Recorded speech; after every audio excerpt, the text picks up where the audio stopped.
So, yeah, it was not our biggest thing. I don't think the rest of the series is going to be bad. I think, if anything, I think every episode is going to be better than that one. I just don't think it was. It was a very.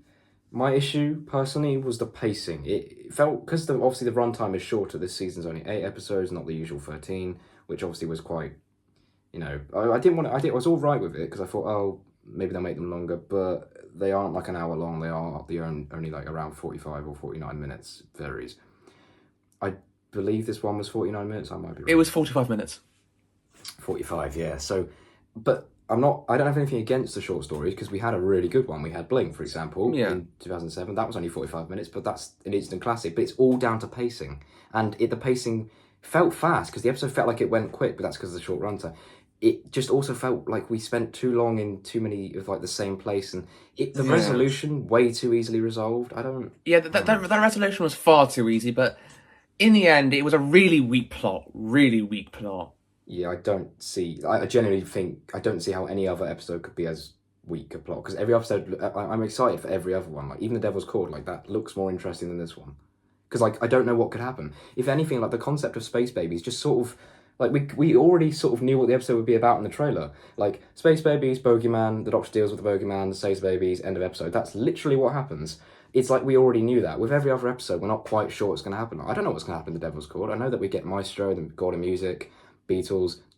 That's about it. I don't know what else happens. Yes.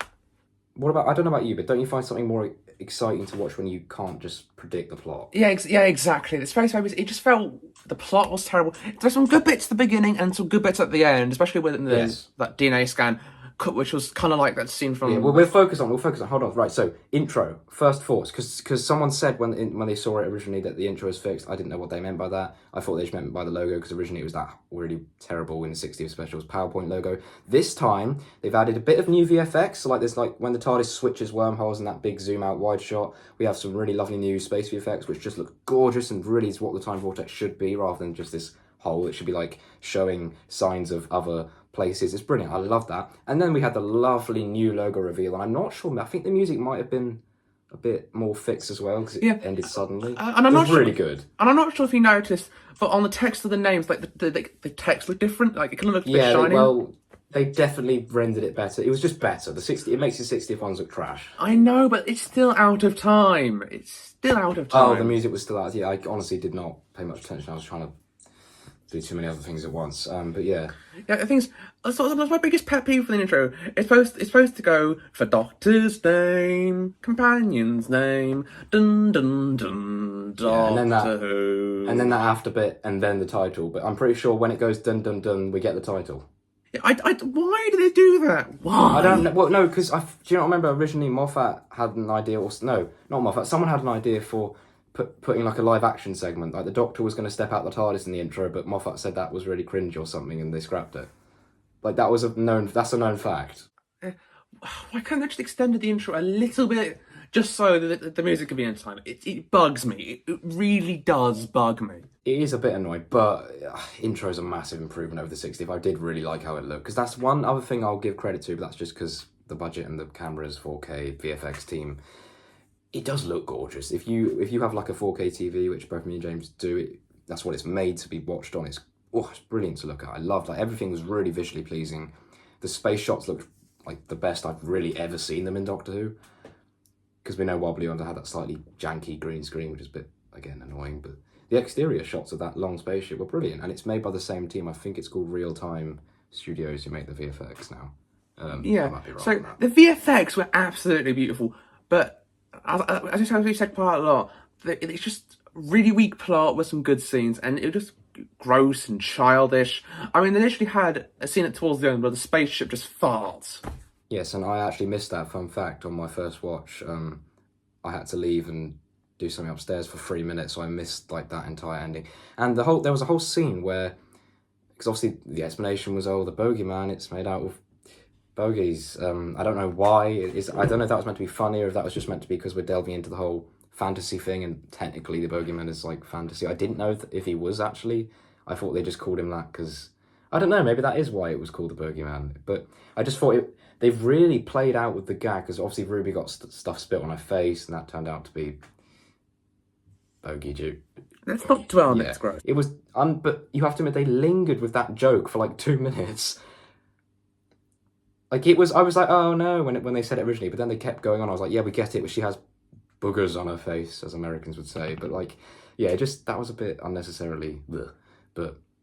And then there was obviously this whole bit, because that's another thing I did like, actually, the way they focus on the Doctor's past, because I was worried when Russell said this was meant to be a fresh start, that we'd sort of forget about previous Doctors and like the previous show, like all 60 years of the show, and just sort of move on and just take the main concepts and have the odd sort of flashback. But no, they actually did do a lot of callbacks, more than I was expecting, and one obviously mentioning how he was the last of the Time Lords and how...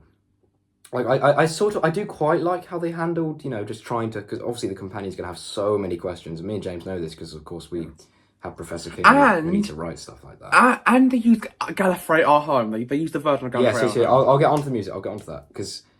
But anyway. So there was a lot of callbacks, and the way the Doctor kept explaining how everything works, and because there's a lot of exposition that the Companion needs to find out. It was done pretty well, to be fair, because Russell knows how to do it. He's done it 3 times? Rose, Martha, Donna. Like he knows his way around it. He also introduced the family to the Doctor in the very first episode, which is something he's never done before. Like he has, but like the family haven't found out he's a time traveler until like usually later on. But I'm glad he's got it out of the way, because it's annoying when the Companions have to hide it, like some. But yeah, Murray Gold, astounding. I feel like I struggled to hear some of the music at points, so I am looking forward to someone doing and they will, the unreleased music, because God knows when it will be released. We haven't even had the 60th soundtrack yet. I'm hoping that won't turn out to be like the Series 10 soundtrack, which we are supposedly getting at some point, but I don't know. I don't know how, because I'm pretty sure he doesn't even have that anymore. I think, well, he must do, because they said it was coming, they just didn't say when. Like, he said it's not never coming out, it just won't yet. I don't know, but yeah, no, Murray Gold was brilliant. Yes, like James said, we had a This Is Gallifrey moment at least once or twice. It's just lovely to hear that theme. It was really good. And obviously we had that dinosaur scene at the beginning. Yeah, it was pretty good. What was your opinion on the whole Ruby stepping on a butterfly and becoming a different species?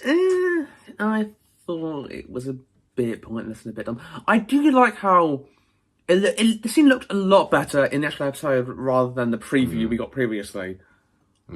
But I will say, I'm not sure how I felt about it. It felt a bit dumb, and this is why we had moments where Martha said about stepping on a butterfly, and then the Doctor said, no, that's not real, I'm pretty sure. And then, of course, we had the Bill and 12th Doctor thing where it's like, if I step on a butterfly, and then... Because, like, I feel like the whole butterfly effect doesn't really, and shouldn't really apply to Doctor Who, because if just stepping on a butterfly can change all the time... What is literally, intervening with time, which is basically all of Doctor Who, the Doctor appearing and changing events. Surely that would make it a lot worse. I just don't think it makes much sense in the context of the show. But again, maybe we can put that down to Russell exploring the fantasy element, and the butterfly effect is sort of fantastical. I don't know. Yeah, I know. It's just not... Who knows about that? But yeah, they do tend to fix VFX shots that are in trailers. The colour grading was a bit wrong. It didn't look great. They did fix it, thankfully, which we were both hoping for, so that's good. So other thing, we had, midway through the episode, there was snow for some reason. We had a flashback to Church on Ruby Road. That looked gorgeous, as per usual. It was great. The music was eerie. I was like, oh, what's happening? Then we saw a new shot, didn't we, of the mother, like, for some reason, holding her hand out like she's some sort of wizard. I don't know. But... obviously that will mean something more, and anyone listening to this now will think, hey, you're stupid, because we know what that's about now. But do you have any theories on the Ruby's mum thing, or are we just going to leave that down to... we'll find out? I mean, before this had aired, I thought it might be that he actually might be a space baby, but I'm doubting it. Oh god, no. I'm so glad that wasn't the case. Oh yeah, no, I was so glad that's not the case either. But I'm looking forward to seeing the result of that DNA scan at the end of the episode. Yes, because like James said, like earlier on, at the end we saw a very similar moment to the Impossible Astronaut, Series 6's whole plot with Amy being actually a flesh double. For a ganger. Obviously it won't be the same. Yes, but I'm calling them like they did in the show. So she wasn't really there for like half of Series 6, and that was obviously that plot. Obviously it's not what's happening this time, it's all fantasy, but yeah, I'm really glad they made use of that TARDIS screen, because originally it was like... say the thing behind me for those who can see. It was just sort of sitting in the background. I was like, for all the 60th specials, the 40th Doctor never used it. It was just this weird white two little white circles with one big, one small. But they made an actual screen, which is great, because they did that in promotional material as well, which I was hoping it would continue and carry on into the show. And they did it. And yeah, he started scanning Ruby and everything seemed normal. It said she was 19, human. I thought the episode was going to end with something appearing on the scan that wasn't right, but instead it started snowing in the TARDIS just like it did in that weird vision earlier. So that was really cool. I don't know about you, but I was like, oh, what the hell's happening? That was a good ending, because it doesn't, that continues on for the rest of the series arc, which Russell knows how to handle series arcs. I have hope. Yeah, so the episode had a good ending. So I'd rate it a 6 out of 10. Yeah, same. Because it's not all about that, it's about the plots. Can't give the plot any higher than a 6. But I didn't hate the episode. I'd much rather watch it than a lot of the 30th Doctor's era. And I don't have anything against Jodie. I just don't like Chibnall or how it was acted or how it was written. And so the plots are 3 out of 10, but the episode as a whole was 6 out of 10. Yes.